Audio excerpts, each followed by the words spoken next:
నా పేరు కల్లం హరికృష్ణారెడ్డి, గుంటూరు జిల్లా యువజన విభాగం అధ్యక్షుడిగా ఉన్నాను. ఏదైతే గత 2-3 రోజులుగా మనమంతా చూస్తూనే ఉన్నాం, సోదరి గీతాంజలి మరణం ఏదైతే ఉందో ఈ సోషల్ మీడియా దాడులు అనాలో, ఒక రకంగా పైశాచిక దాడి అనాలి దీనివల్ల తన సంతోషాన్ని వ్యక్తపరిచి ఈరోజు తను బలైపోయింది. ఇలాంటివి మళ్ళీ జరగకూడదని చెప్పి మనస్ఫూర్తిగా కోరుకుంటున్నాను. అయితే ఈ కుటుంబం ఎవరైతే చిన్న తల్లులు ఆ రోజు ఆ వీడియోలో చాలా చలాకీగా మాట్లాడుతూ కూడా సోదరి గీతాంజలి చెప్పింది, నా 2 కూతుర్లు ఉంటే కనుక జై జగన్ అని చెప్పేసి అరిసేది, అంత ఆనందంగా ఉన్నాను అని చెప్పేసి.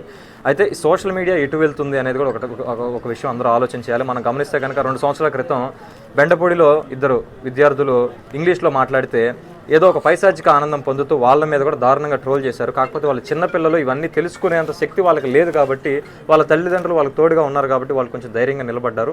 ఇలా సోషల్ మీడియా అనేది కుదిరితే వినోదానికి వాడాలి, తప్పులేదు, కానీ 10 మందికి సహాయం చేయాలి తప్ప 10 మందిని బాధ పెట్టడం, ఇలా బలయ్యే విధంగా చేయకూడదు అన్న ఉద్దేశంతోనే ప్రభాకర్ గారు ముందుకు రావడం జరిగింది. పంచ్ ప్రభాకర్ గారు ఆ బెండపూడి విద్యార్థులు నన్నే పంపించారు. నేను వెళ్ళి కలిసి వాళ్ళ పేరెంట్స్తో కూడా మాట్లాడి వాళ్ళ చదువు పూర్తయ్యే వరకు వారు ఎటువంటి ఖర్చులైనా సరే ప్రభాకర్ గారే పెట్టుకుంటానని చెప్పారు. ఆయన చెప్పిన విధంగా గడిచిన 2 సంవత్సరాలుగా వాళ్ళు ఇంటర్మీడియట్ పూర్తి చేసుకున్నారు. మంచి మార్కులతో, దాదాపు 95% మార్కులతో ఇద్దరు పూర్తి చేసుకున్నారు. వాళ్ళకి అయ్యే చదువులు ఖర్చు మొత్తం అంతా ప్రభాకర్ గారే భరించారు. ఇట్లా ఈ సోషల్ మీడియా వల్ల ఎవరన్నా దాడికి గురవుతున్నారు, బాధపడుతున్నారు, బలవుతున్నారు అంటే వారికి మనవంతు సాయంగా నిలబడాలి అనే ఉద్దేశంతో. ఇదే కాదు, గతంలో ఆయన చారిటీ వర్క్స్ చాలా చేశారు. కానీ ఇలాంటి దురదృష్టకరమైన సంఘటనలు జరిగినప్పుడు ఖచ్చితంగా మనం తోడుగా ఉండాలి, నిలబడాలనే ఉద్దేశంతో ఆయన ఈరోజు నన్ను పంపించడం జరిగింది. వారి కుటుంబానికి వెంటనే 2 లక్షల రూపాయల ఆర్థిక సాయం, మరియు ఆ పిల్లలిద్దరూ, చిట్టితల్లులిద్దరూ ఎంతవరకు చదువుకుంటే అంతవరకు ఆ చదువుకయ్యే ఖర్చు పూర్తిగా ఆయన మిత్రులు పెట్టుకుంటామని చెప్పారు. ప్రభాకర్ గారు, గాయం ప్రసాద్ రెడ్డి గారు, మల్లికార్జున రెడ్డి గారు, అట్లానే శివామేక గారు, వాళ్ళ నలుగురు కూడా కలిసి ఈ పిల్లలిద్దరు బాధ్యత కూడా వాళ్ళు తీసుకొని ఇప్పటి వరకు కాదు, ఇవాళ రేపటితో అయిపోయిందని కదా, పిల్లలు ఎంతవరకు చదువుకోగలిగితే అంతవరకు నేను ఈ రాష్ట్ర ప్రజలను కూడా కులాలు, మతాలు, పార్టీలకు అతీతంగా అభ్యర్థిస్తున్నాను. ఇలాంటి దురదృష్టకరం అసలు ఎక్కడ పోతుంది? మనం ఏమన్నా మాట్లాడితే ఆ ఆడవాళ్ళు అర్ధరాత్రి తిరిగితేనే స్వతంత్రం అనుకుంటే, కనీసం వాళ్ళ స్వేచ్ఛ వాళ్ళ భావ ప్రకటన స్వేచ్ఛ లేకుండా చేస్తున్నప్పుడు ఇంకా స్వతంత్రం ఎక్కడొచ్చింది? కాబట్టి తెలుగుదేశం వాళ్ళైనా, జనసేన వాళ్ళైనా, ఇప్పుడు రాజకీయాల్లో మేమున్నాం, రాజకీయ నాయకుల్ని, రాజకీయాల్లో ఉన్న వాళ్ళు రోజు బురద జల్లుతూ ఉంటారు, వాళ్ళ కుటుంబ సభ్యులను అంటూ ఉంటారు. కానీ సామాన్యులు ఏం చేశారు? ఒకసారి సామాన్యుల గురించి కూడా ఆలోచన చేయండి. వారు కేవలం చంద్రబాబుని తిట్టలేదు, ఆమె లోకేష్ని తిట్లా, పవన్ కళ్యాణ్ తిట్లా, కనీసం ఆ ప్రభుత్వంలో రాలేదు, ఈ ప్రభుత్వంలో వచ్చిందని అలాంటి కంపారిజన్ కూడా చేయలేదు. కేవలం తన సంతోషం పంచుకున్నందుకు ఈరోజు సొంత ఇంటి కళ నిజమవుతుంది, సొంత ఇంట్లో ఉండాలి అనుకుంటే ఈరోజు ఇలాంటి దురదృష్టకర సంఘటన జరగడం నిజంగా చాలా బాధాకరం. ఏది అయినప్పటికన్నా ధైర్యంగా ఉండండి, జరిగిపోయిందని ఎవరు మార్చలేం. ఈ ఇద్దరు పిల్లల భవిష్యత్తు మీ చేతుల్లో ఉంది కాబట్టి దానికి మా వంతుగా మేమేం చేయగలిగితే మేమంతా తోడుగా ఉంటాం.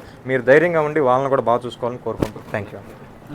ఇప్పటి నుంచి ఏది అవసరం వచ్చినా డాడీకి చెప్పండి, డాడీ నాకు ఫోన్ చేస్తారు, నేను చూసుకుంటాను, సరేనా? మనం హెల్ప్ చేయడానికి చాలా మంది అంకుల్స్ ముందుకు వచ్చారు. మీరు ఏమాత్రం అధైర్యపడకుండా, ఓకేనా?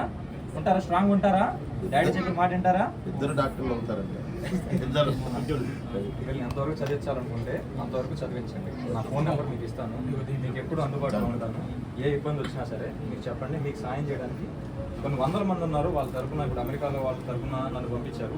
ఇప్పుడు నేను గుంటూరులోనే ఉంటాను. మీకు ఏం అవసరం వచ్చినా లోకల్గా మన యశ్వంత్ అన్న వీళ్ళంతా కూడా ఉంటారు.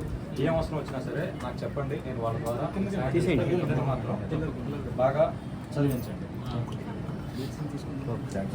అన్న బ్రదరు పంచు ప్రభాకర్ అన్నగారు కూడా, కల్లా హరికృష్ణారెడ్డి గారు కూడా, అందరూ వారు కూడా ఎంతో విశాల ఉదయంతో మాకు 2 లక్షలు ఇచ్చారు. అది కాకుండా ఇంకా ధైర్యంగా చెప్పారు, పిల్లల చదువులకు కూడా ఉంటాం, మేము ఎప్పుడు అండగా ఉన్నాం. అది చిన్న బాధ్యత కాదు, ఏదో చెప్పేయడం కాదు, అంత బాధ్యతని అవలీలగా చెప్పారు. బాగా ధైర్యం ఇచ్చారు నాకు. నా గీత మనిషికి ఒక వెన్నుపూస లాంటిది, నాకు అది వెన్నుపూస లాంటిది. అది లేకపోయినా ఇప్పుడు వీళ్ళందరూ వచ్చి నాకు బలాన్ని, ధైర్యాన్ని ధైర్యాన్ని ఇచ్చారు. ఎన్ఆర్ఐ ప్రభాకర్ గారు స్పందించి వారు వారి ఫ్రెండ్స్ కలిసి ఆ పిల్లలకి 2 లక్షల రూపాయల నగదుని ప్లస్ ఆ పిల్లలు చదువుకి అయ్యే ఖర్చు మొత్తాన్ని వారు భరించే విధంగా ఈరోజు వారి తరఫున మన వైఎస్ఆర్ పార్టీ జిల్లా యూత్ ప్రెసిడెంట్ గారు తీసుకురావటం, వారికి కూడా Sorry.